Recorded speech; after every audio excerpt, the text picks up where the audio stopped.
তবু তো ভালো যে অফিসের ধারে কাছে নিয়েছে, দরকার হলে রায়ের প্রয়োজনে ছুটে চলে যেতে পারবে। মানে আপনি ওদের সাপোর্ট করছেন? কোনো উপায় রেখেছিলেন? এছাড়া আপনারা আর কোনো উপায় রেখেছিলেন?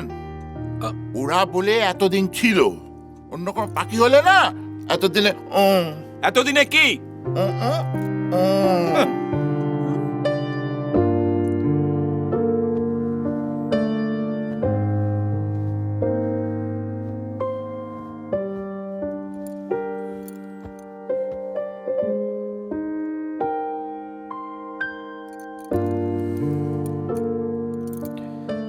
আমাদের আটকানোর চেষ্টা করো না মা।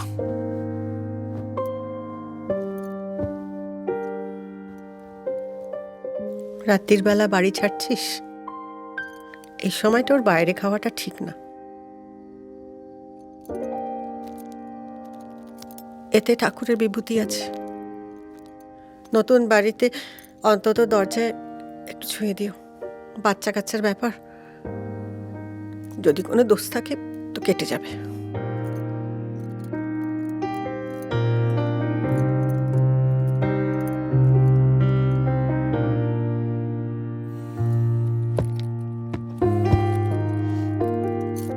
আরে জামাই, এরাচ্ছ? এই যে প্রিন্সেস, শোনো, তোমার নতুন ফ্ল্যাটে আমি লোক পাঠিয়ে বাস্তু চেক করে নিয়েছি, সব ঠিক আছে, কোনো চিন্তা করতে হবে না।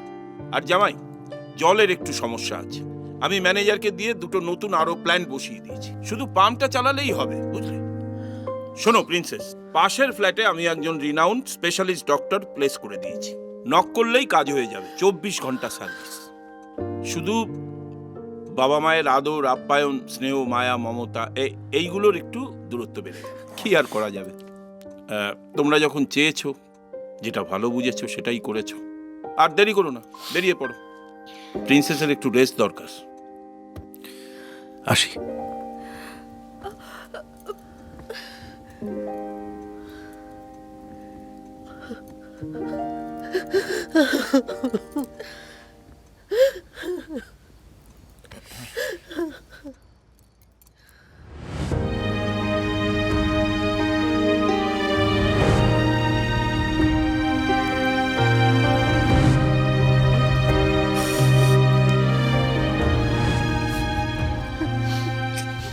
মা, মা, প্রিন্সেস, আরে জামাই, আমি তোমায় ছেড়ে কোথাও যাব না।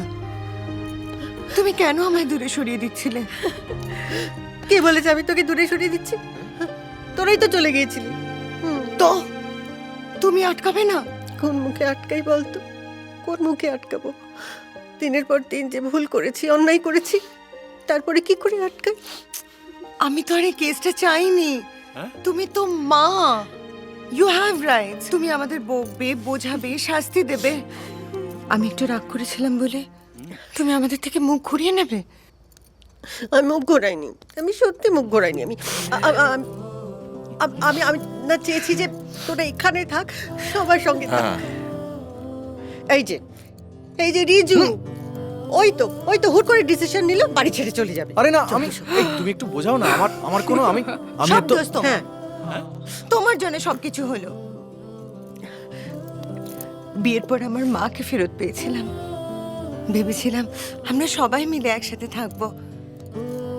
আর তুমি দেখো, যদি সেপারেশনটা সলিউশন হতো তাহলে কি 2 বছরে করতাম না? আরে বাহ, এটা তুই দারুণ দিয়েছিস রে।